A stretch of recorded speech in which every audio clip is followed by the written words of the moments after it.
Hey guys, welcome back to the Animation and Gaming Group channel, and we'll be going to Jujutsu Kaisen Chapter 239 summary today. And right away, we get into this chapter with a viewpoint change, as we won't be seeing continuation of Yuji and Higuruma versus Sukuna fight. Despite all the hype and meme that's been going on, it seems like Gege wanted to save Yuji power up reveal a bit longer. So the chapter starts out with who I assume is Takaka Uro's sister or someone related to her, because even though she looks like Uro, she's wearing clothes and she also seems kinder than Uro.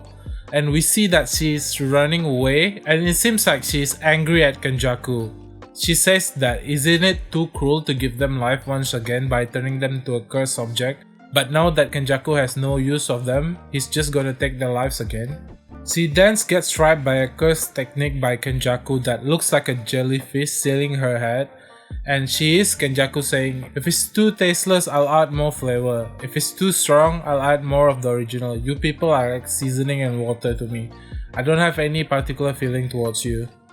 This again enforces the idea of Kenjaku using everyone else as a tool, and all he cares about is to achieve his goal. And I think this also debunks the theory that says Gojo will come back through Kenjaku overtaking his body, and it seems like here Kenjaku is busy with his own thing. Uro's sister then tried to fight back at Kenjaku, but Kenjaku ends up suffocating Uro and says that even though I don't have feeling towards you people, I feel like you guys are too good to waste. She then asks how he can track all of the player location. Kenjaku then tells her that he applied curse object and curse symbol mark on reincarnated sorcerers so that he can easily track them, and then someone arrives asking Kenjaku why she's still talking when she's already dead.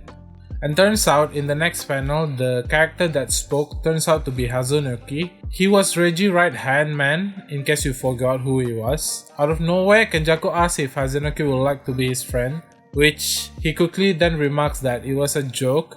And he pulled up his phone because this was the moment Sukuna cut Gojo.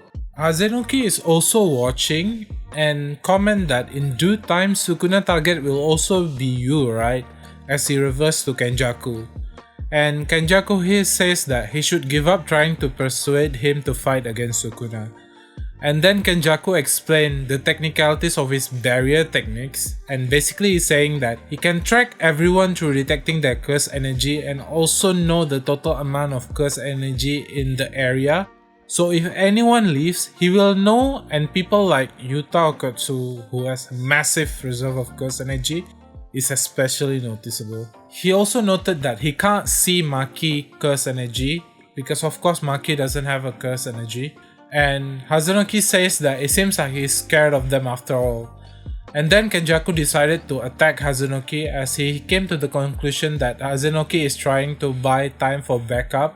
And I think here Kenjaku is assuming that he might have been working with Maki or someone that he can't detect their curse energy. Hazunoki took a pretty critical attack, and while being injured, Hazunoki asks Kenjaku what his endgame is, and here Kenjaku answered that he will end the culling game by killing all the participating players, which then would activate a binding vow that would assimilate all of Japan to Tengen. And he casually says that he's doing this because he wants to see something interesting that has never been imagined to exist in real life, which were previously shown this massive creature. It looks like a giant nightmarish spider thing. And I have a feeling that Sukuna binding vow with Kenjaku probably involves the completion of the merge with Tengen Kenjaku has planned.